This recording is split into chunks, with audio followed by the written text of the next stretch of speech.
message that is being recorded, and you can click continue for that. So thank you all for being here today for the Our Maps Minnesota stakeholder meeting. I am going to go over the agenda. We'll start with a welcome. We'll give a quick overview of the campaign as well as the current landscape of redistricting right now in Minnesota.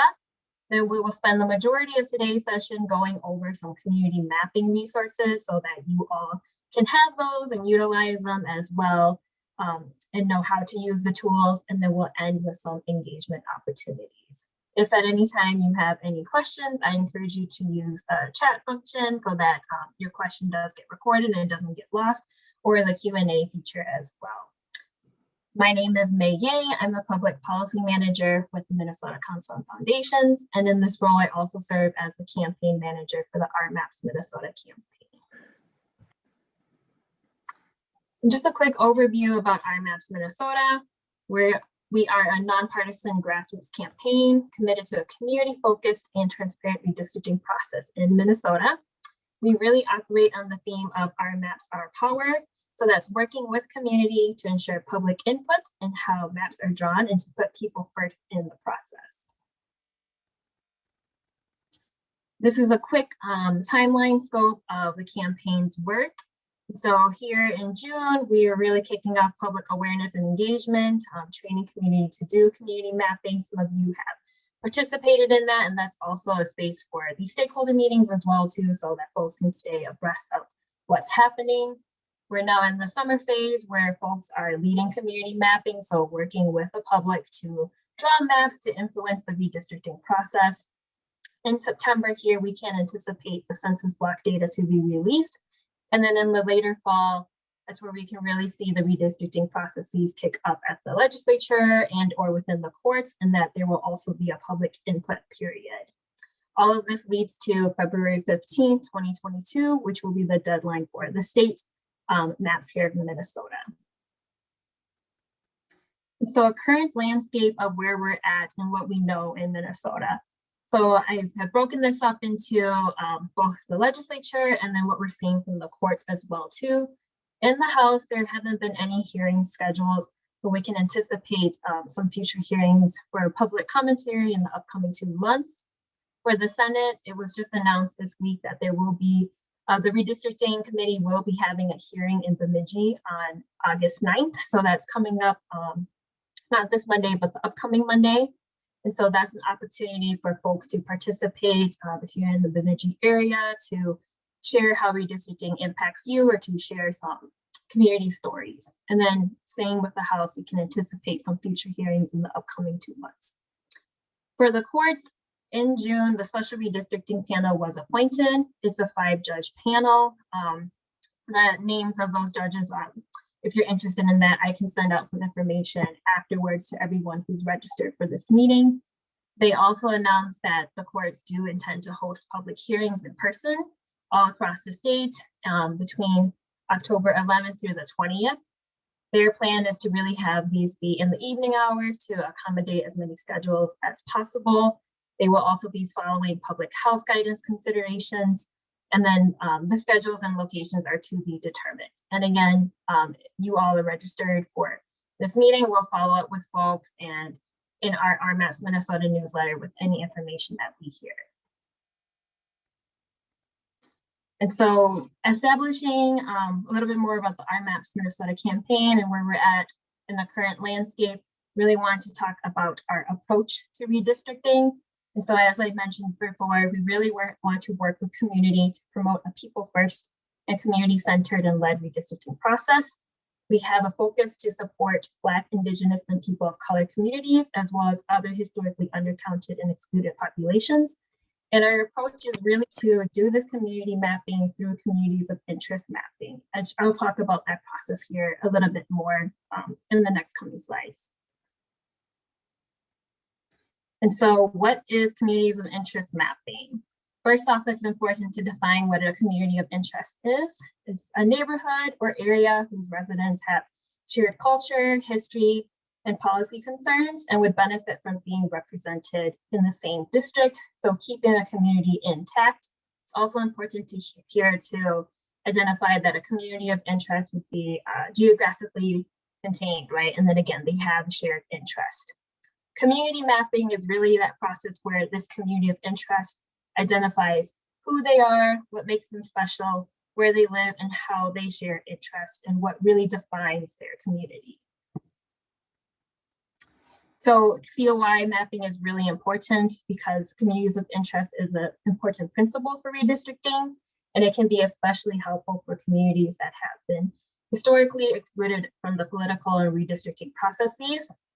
And it's one of the most important tools that community can use to preserve their community's ability to stay in a single district and really define themselves on a map. And that again, through this process, community is able to tell stories, define themselves, and show their concerns to policymakers. And so again, highlighting more about the RMAPS Minnesota community mapping approach, and then some updates since this group last met, or since we last had our stakeholder meeting.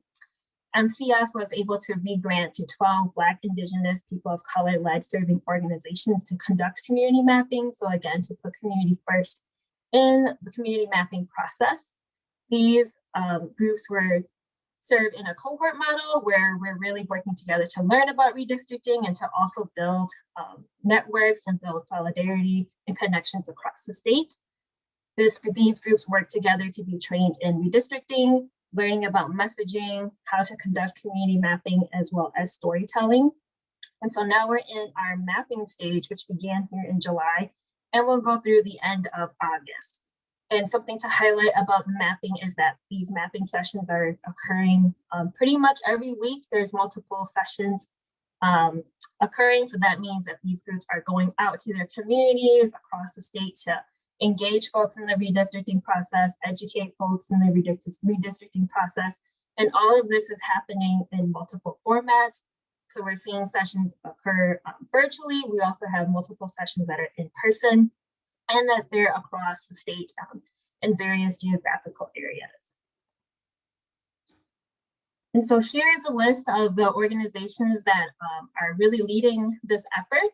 And so I will go through this because I think it's really important to acknowledge, our leaders who are engaged in this and are doing this really important and critical work. We have the African Career Education and Resource Incorporated. And then we also have the Anika Foundation, the Asian American Organizing Project, CAPI USA, Communities Organizing Latinx Power and Action, Deaf Equity, Hispanic Advocacy and Community Empowerment Through Research, the Islamic Civic Society of America, Native American Community Development Institute, Hillsbury United Communities, the Council on American Islamic Relations, and Voices for Racial Justice. And so that gives you a good scope of, who's doing this work, as well as where in the community and who is being engaged in this work. And so, as I mentioned, these organizations have been mapping and have been busy. And so since July, we've had a number of maps produced already. This is just a small sample of what has been developed with community. And so I know we're going to dive into Districtor, which is this tool that we use to draw the maps a little bit later, but just wanted to give you an idea of what these communities of interest maps look like, right? And so these groups are going out into their community, working with folks to, tell the stories, define the communities, work with folks to identify what makes their community unique. What are the physical and geographical boundaries of their community, right? What are their interests, policy concerns? How would better representation serve them? All of that information is captured into a physical map here. And so here are 3 examples. We have one that was done by the Native American Community Development Institute in Bemidji. We have one from Copal in Minneapolis, and then one from CAPI USA as well too. And you can see, we'll talk a little bit more about what these maps mean and some of the definitions here, but this is just a good sample to see, like, here are some examples of community maps that have already been developed. And so we've probably had about 3 weeks of community mapping now, and here are some initial findings that we're seeing or observations that we've learned. I think it's really important to highlight that the community and the public is really excited. They're really engaged. They're eager to participate. In fact, I've heard from many of our leaders that the sessions are going much longer than they scheduled for because people have so many things to say, or they really want to be engaged in the mapping process. And they're also really thankful that our leaders are going out and having these conversations with them. We're also seeing a wide range of diversity in terms of participants. So we're seeing diversity in terms of race and ethnicity as well as age. And so I've heard great things about youth really being concerned or really being thankful to be participating in this because they understand that redistricting has long-term effects and they are invested in their future, as well as elders who have lived in the community for a long time and have been able to see how the community has changed and are also invested in the future of that community, right? And so again, that also ties into community really is committed to influencing the process with the understanding that redistricting does have long-term effects and really directly affects representation. Some of the topics that we're seeing arise from these community listening sessions and community mapping sessions are concerns around housing, transportation, access to healthcare, safety, water quality, parks, and et cetera. All really key important issues that can be acknowledged through the redistricting process and representation. And something else that's really important to highlight is that we're also seeing that our community organizations through this process, they're getting to know even more about the populations that they serve. And so there's growing and deepening relationships within those communities, but there's also a desire for communities to learn from and connect with folks in other parts of the states as well around similar concerns. And so these are some initial observations that we're seeing. It's really great to be seeing this, and I can't applaud our 12 organizations who are doing this work enough. And so with that, I also wanted to share that the community mapping resources that these organizations are utilizing, as well as the training resources that they went through, because all of these resources that I'm going to be discussing here are for public use. And we are really encouraging that anybody who is interested in redistricting or community mapping, please do so. And please utilize the resources and share widely. We want to really engage as many folks as we can in this process. And so this is our COI curriculum and I'll show you how to access all of this in a bit here, but within this curriculum, you have an intro to redistricting. We also talk about the Voting Rights Act and redistricting, specifically how redistricting has the impacts on historically excluded communities. We also have messaging tools and the Train the Trainer program for community mapping. So, you undergoing that program so that you are able to go out into community and map folks or train others how to map. And then we also provide the districtor support and training. And so again, districtor is the tool that we're using for mapping. And so how we access our community mapping resources. We, the Minnesota Council on Foundations has a redistricting page. Here is the link. And then once you go there, you'll want to go to the community resources section. So if I click this, that'll bring us to this page here. You'll want to scroll down to community mapping. Then you'll see each section essentially. We have the Train the Trainer community mapping curriculum, the materials that you'll use in an actual mapping session, and then the messaging toolkit. And so I will click this first one for us to see. And again, all of this is strictly meant to be a guide and resources you can take and adapt as necessary. I will also mention that when you click the link, it'll probably look a little bit different because here I'm the owner, so it won't look exactly the same, just so that you are aware. Once you get into this folder for the curriculum that I mentioned, you'll have 4 different resources. They are labeled in terms of a suggestion of like how to work through all of this, right? So the first one is an intro to redistricting. It talks you through, it'll walk you through what redistricting is, its impacts, its importance, how it connects to various issues that we care about.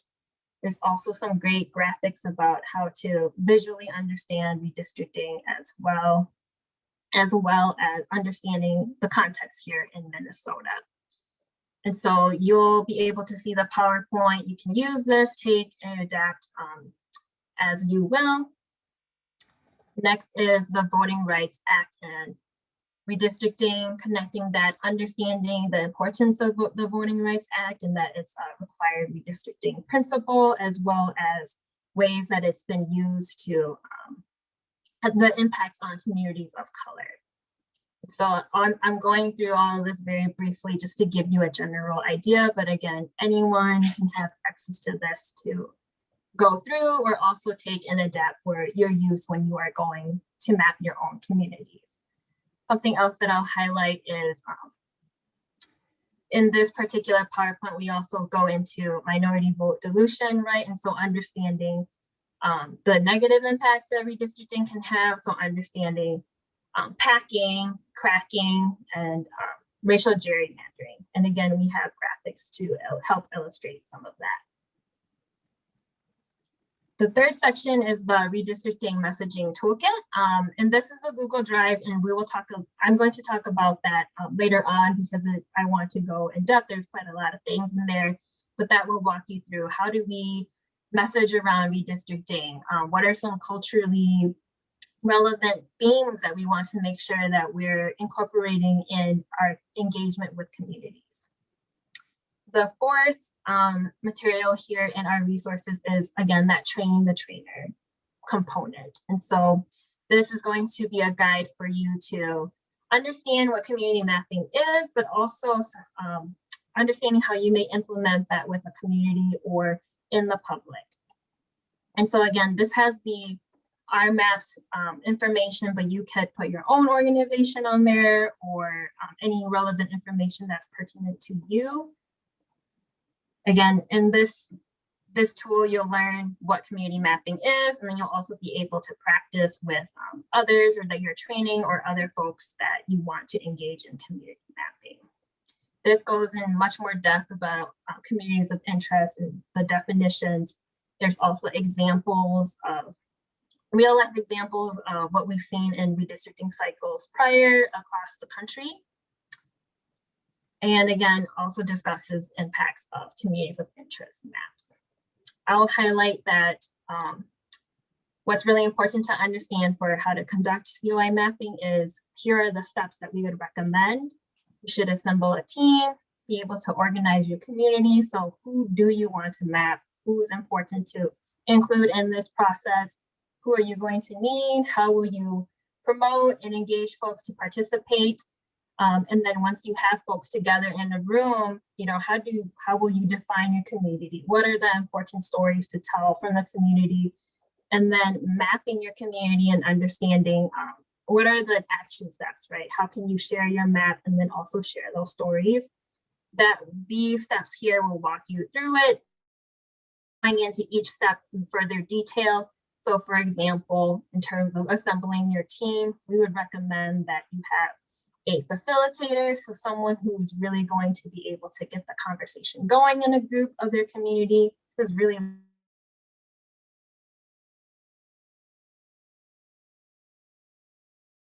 to listen to what the community is defining as the physical boundaries of their community. And then we also recommend that there's a community champion. So someone who's really trusted from the community, has relations, is able to tell stories about the community as well. And then a helper or a note taker to make sure that everything runs as smoothly as possible. Again, these are suggestions. Definitely take and adapt as necessary.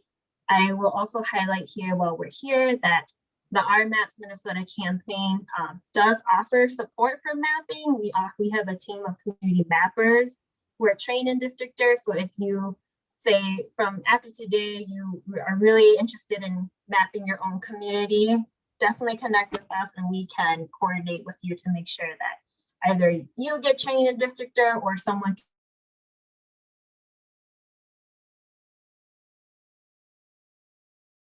Some questions to think about when you're organizing your community, or and then defining your community. The framework that's used by other national redistricting efforts is, utilizing the 3 C's. And so a community should have shared culture, concerns, and count, right? So count is anything around data, number of people in your community, percentage of different demographics in your community, income levels, things like that. So again, this is really beginning to just highlight what makes your community unique and why you should be preserved, or your community should be kept in a single district, and things like that. And then again, we will get into that mapping session. And so with that, something else for the mapping session is, we recommend you also as well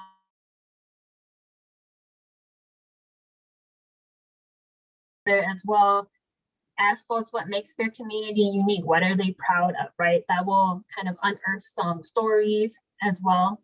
In this Train the Trainer presentation, as you go through the slides, you'll see that there are trainer tips, just so for you or whomever is leading the session, some things to think about.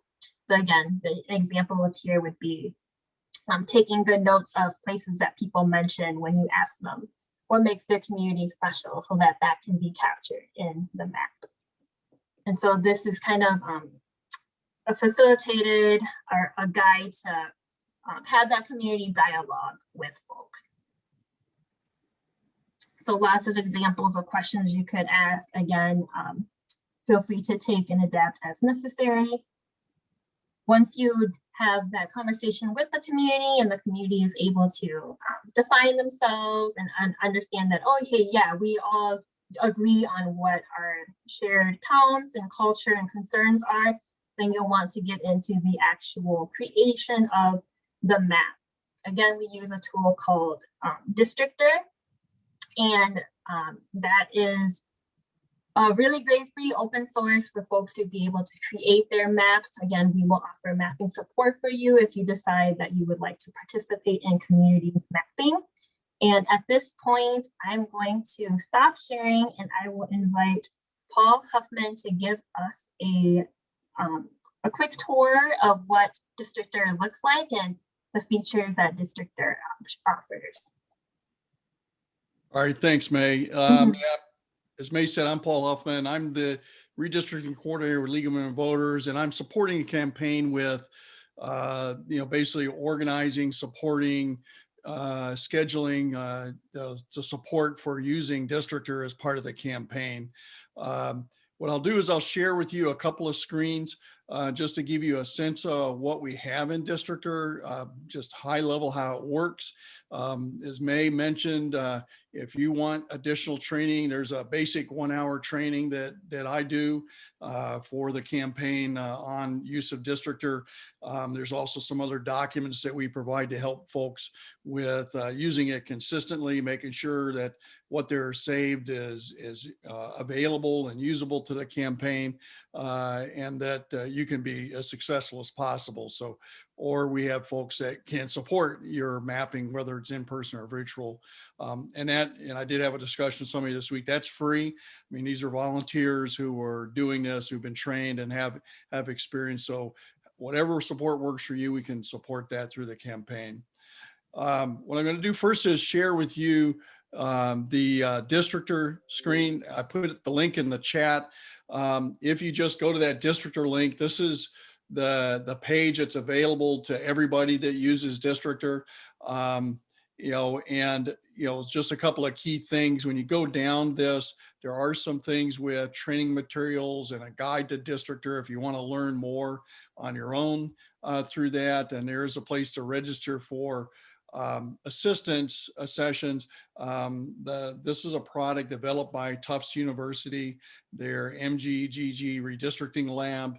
I've spent a lot of time talking to them, so I have a good relationship and understanding of what they're doing, and kept up to speed on changes that are made. And they are making changes in software about once a week or once every other week at this point. And so you can go here and get help if you're using Districtor in doing maps or things. There's a guide that you can access through here. There's the ability to go to every state and start doing maps, and then some background on Districtor. So just high level, I wanted to share that with you just to allow you to see that. The what I'm going to do is shift to the Our Maps Minnesota page. Can you see that now? The Our Maps page? You made, yep. Okay, thanks, Meg. We have a specific page that's been created within Districtor, and I put that link also in the chat. And this is for the maps developed through the campaign. And so if you go down this page, this is where you start drawing, and I'll come back to this. And then below, you see all of the maps that have been developed to this point through the campaign and campaign related groups. So quite a for those of you who may have looked at this before, what you're not going to see is draft maps. So earlier this week, Tufts made a change where they took the draft maps off this page. And my communication had been, I thought they were going to create a separate page. So we're working through that with them, with Dr. Moon Dutchin, who's the lead of that project. So, a couple of things with this, you can create a new map entirely, or you can go in and use an existing map.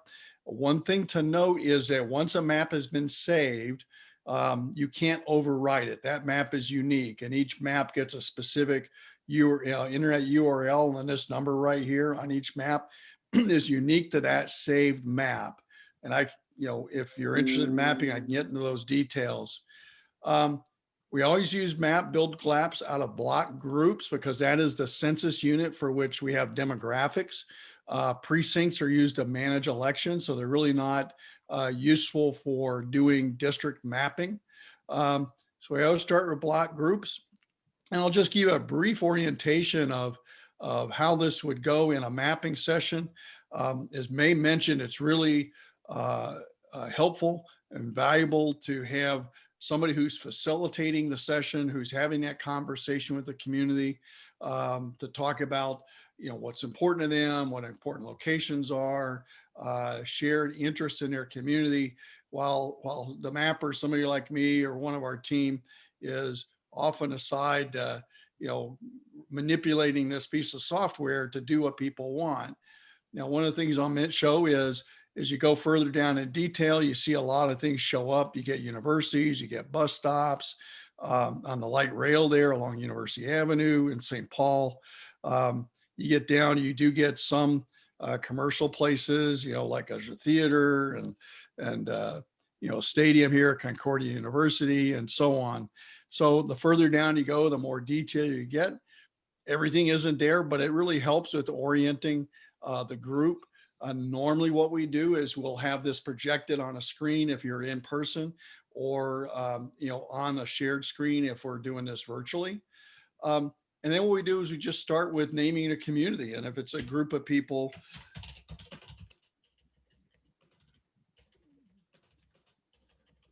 with shared interest,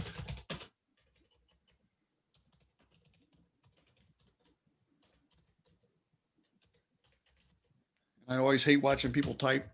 But then what the facilitator do is talk about what are some important places to you. And then, then the mapper they'll say, okay, we really want to highlight this particular supermarket. So the mapper will put a dot down there and just talk about, based on the facilitator's discussion community,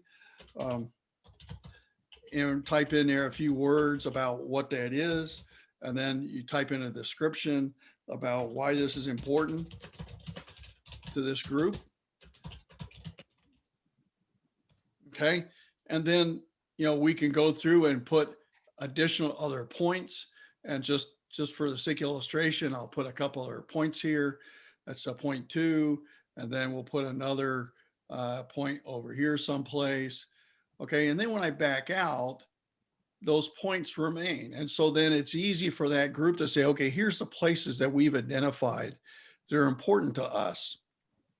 And then with the support of the facilitator and the mapper, what they do is, okay, we're ready to draw our community. And so physically represent that place where people who have these shared values are. And so then we go from this hand to a paint symbol, and we paint in, these are individual census block groups. And so we'll pick block groups that represent where that community is. And we say, okay, this is a place where people with these shared group of interests live.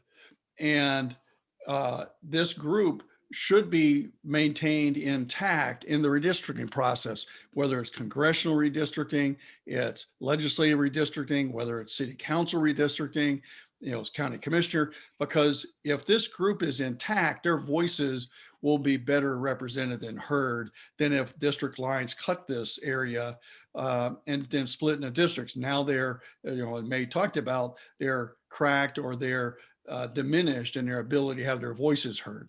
And there's a lot of case studies and something that Monica Hurtado from Voices of Racial Justice created is redistricting stories and to talk about that. And then if the group wants, they can create another community, and just have that, have that community. And then say, okay, this community has different interests, and maybe this one is ethnic or racial or kind of national origin. This one may be around transportation, public safety, but you can see those two may overlap. But now you've got two different communities, but with a narrative that supports that. Now, in talking about, well, how does this map help? What you or a community may submit to the legislature or the courts is, first of all, a map, but then that map is just a physical representation. Then there is the testimony, the story, the personal story from the community about why their community is important, what's important to them, why their voices need to be heard and are unique and special. And that's really the two pieces that come out of these community mapping sessions. The physical map is important because that's the thing that the legislative committee or the court will hold on to. But the testimony is the thing that's going to move people and influence them to put greater weight on what's in that map. So then what we go through is, we didn't save it. I won't go through that, but each time you save a map, it creates a unique map that's in the system. And we can walk through with you or others on how to do that. There's some other features of this system that I won't go through, but this is really the most significant parts of the mapping, that conversation, understanding what those important places are, where physically the people with those shared group of interests are, so that we can represent those, show that, and then provide that as a tool to the community. So what I'll do is I'll stop there for any questions before I conclude and turn it back over to May.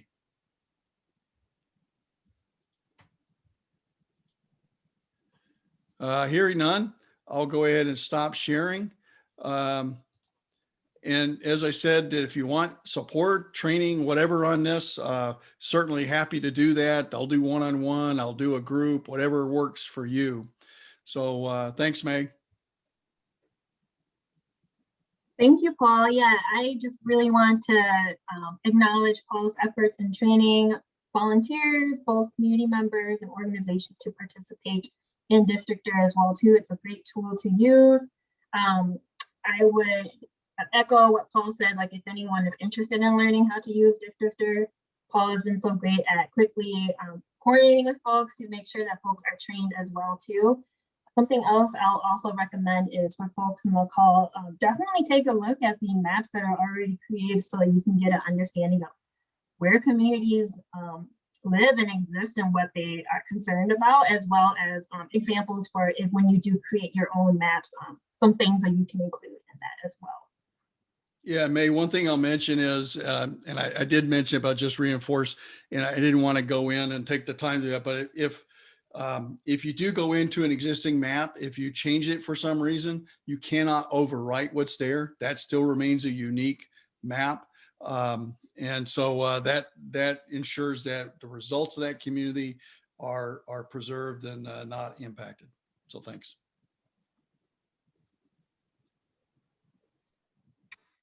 Oh, Paul, I saw one comment that maybe the link, there's trouble with the link, but I can continue on if you want to maybe address that in the comments, if that's fine with you.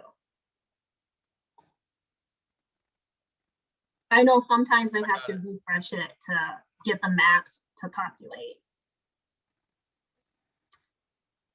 But definitely feel free to continue to put questions in the chat. The next thing I want to highlight is our messaging toolkit. And so this was created by Voices for Racial Justice in partnership with the New Leaders Council.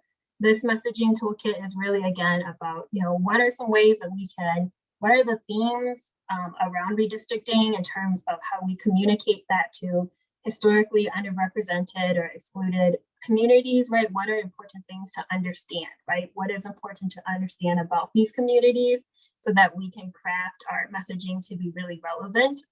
So it's created by Black, Indigenous, people of color communities for the BIPOC communities, but everyone can use it. And certainly there's many things that can be learned by all and utilized in our own messaging and redistricting work. There's an explicit focus on racial equity. And so the messaging and the toolkit is crafted through that lens and that focus. And then something else that's really important to highlight and I want to share is that there are social media graphics and materials that we've been able to translate into Spanish, Somali, Oromo, Hmong, and Vietnamese. Karen and Lao are still in development. I'm going to show you how to access that here. And so if we go back to, actually, if we go to the MCF redistricting page here, which is just mcf.org, redistricting our maps Minnesota. You want to scroll down to, again, that community mapping resources section. And then the toolkit is here, this third link. It lives in Google Drive. And so when this loads up, I'll kind of walk you through, and Monica, feel free to jump in at any time as well too. But you'll see here we have a very nice table of contents showing everything that's in the toolkit. So you'll see that the toolkit goes through how to use these materials. There's also a section for train the trainer as well too. So making sure that you understand the toolkit so that you can also use that to engage others.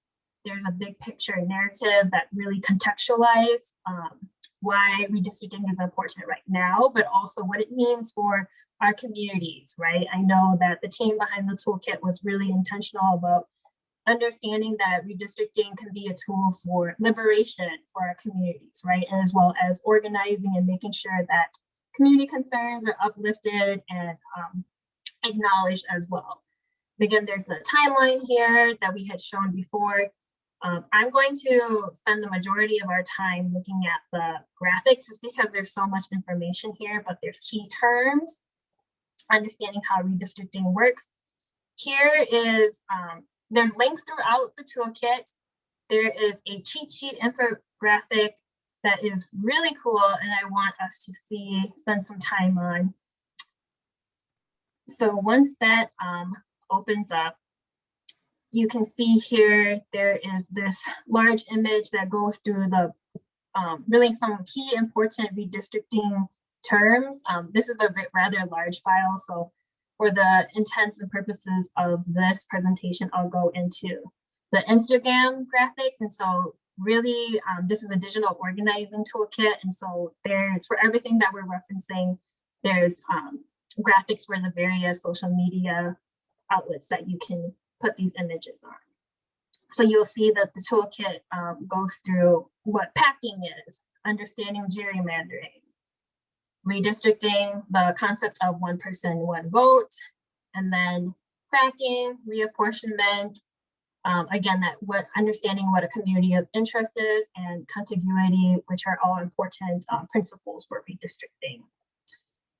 If we go back to the toolkit, we just saw those materials in English. Here, it'll bring you to how you can access those materials in those multiple languages that I mentioned. So this first one is in Vietnamese. If you open that link in this folder, you'll see the same thing, but now in the various translated languages. So this one is all in the Vietnamese and in the Instagram format.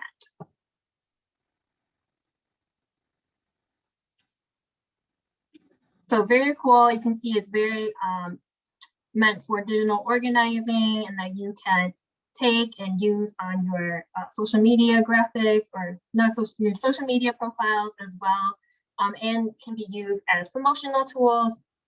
So that is the, understanding redistricting.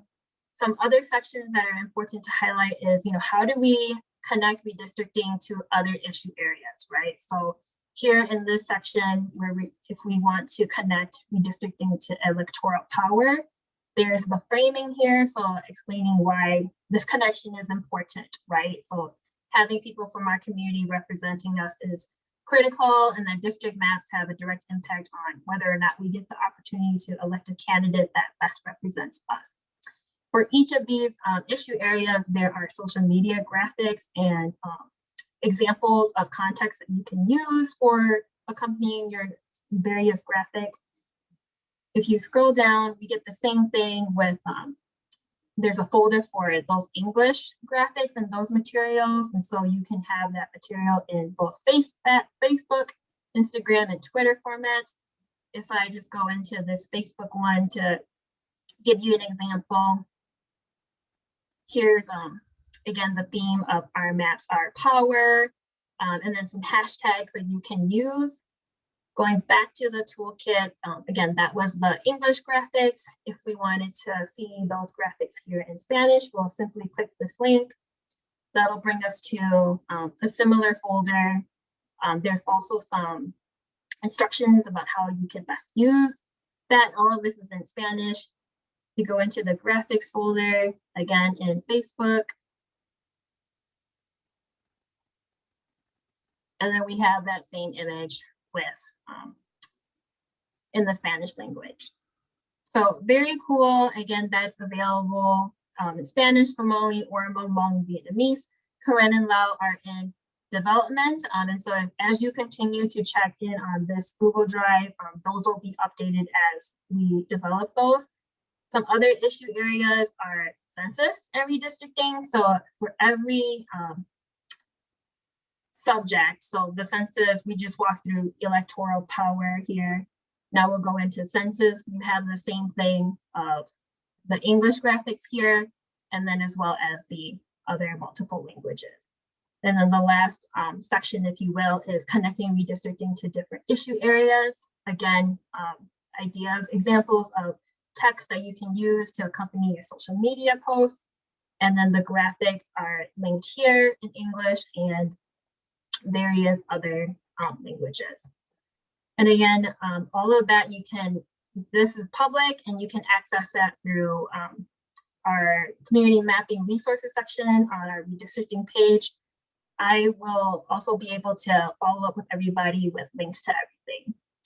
I will pause here and see if Monica, you have anything to add about the toolkit that you would like to share. No, I would just like to say that it was fun to make it happen. It was a very collective effort, and thanks to our Maps Minnesota campaign, because many of the things you are seeing there are the result of the conversations we had early on, and based on the needs of making redistricting a more an everyday experience, like people connecting how redistricting is impacting our daily lives. Like it was very important to be part of those conversations, to learn with Paul about the mapping and the questions we had to deal with. So it was great. I hope it's going to be used and useful. And if you have any idea, any comment, any feedback, please feel free to share that with me or with us. And I think that's all. I will say that for me, the most important piece is when we have the connecting redistricting with census, redistricting with voting, redistricting with issues is something that I see like the most valuable part of the messaging. So have fun with that. And again, questions, concerns, feedback, more than welcome.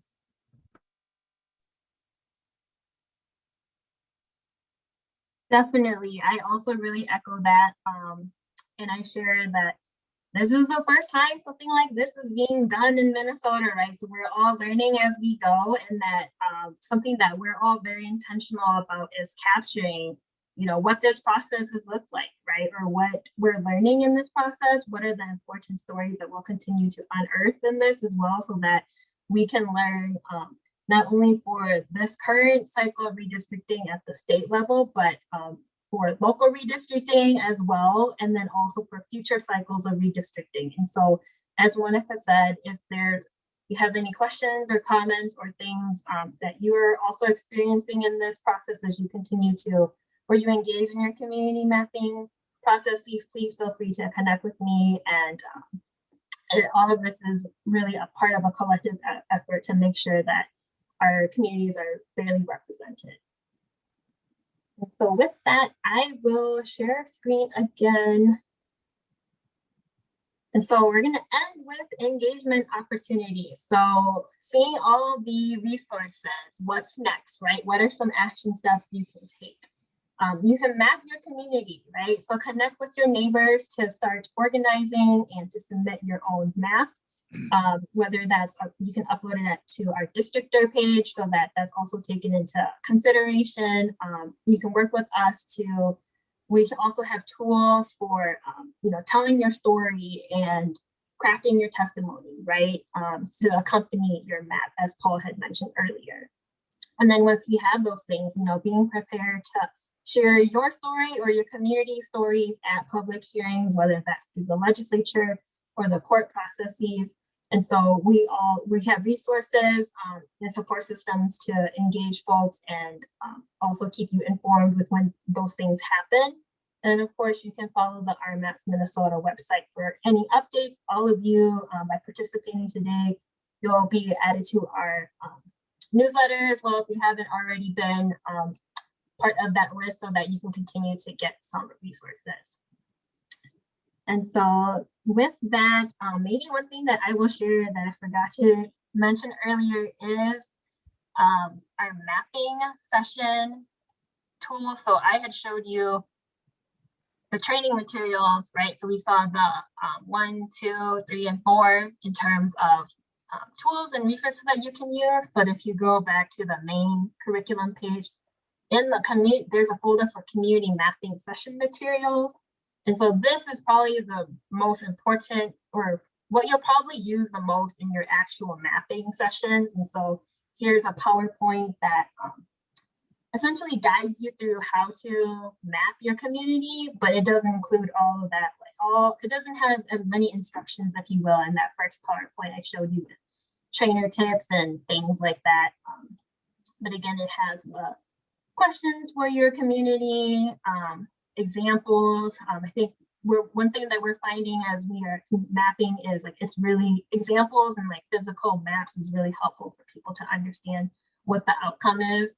And so again, this you can take and adjust and adapt for your own organization, put your own logos on there, whatever is salient and relevant for you.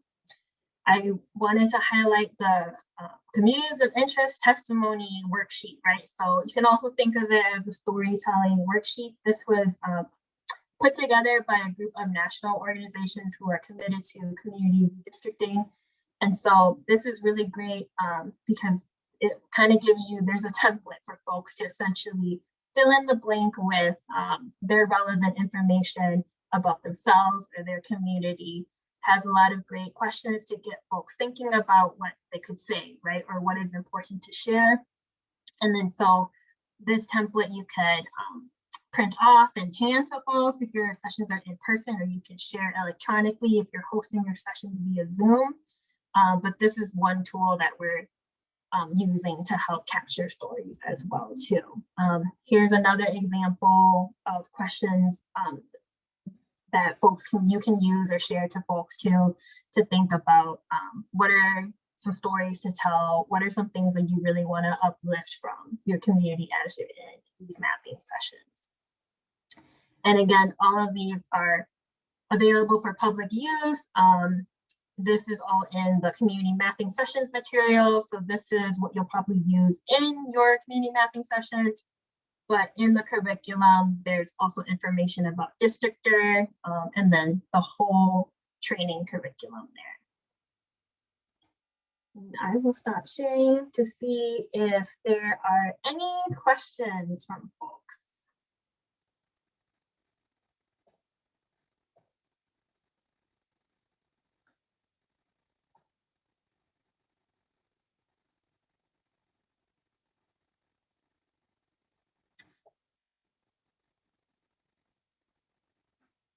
If not, I want to thank you all for participating today. And also, again, really want to highlight everyone who has been engaged in this work. A big thank you to our 12 organizations who are leading community mapping, as well as our partners in this work, as well too, to help get the campaign up and running as well. And so thank you all for joining. I really encourage you to utilize those resources for community mapping or public engagement with the messaging tools. Definitely share widely with the translated materials too, to reach as many communities as possible. Feel free to, as I said, I will send a follow-up with the resources that were shared today as well, and then you can let me know if you have any questions or comments. But thank you everyone for joining. I'm happy to give you back 3 minutes of your day. Thank you and have a good rest of your day.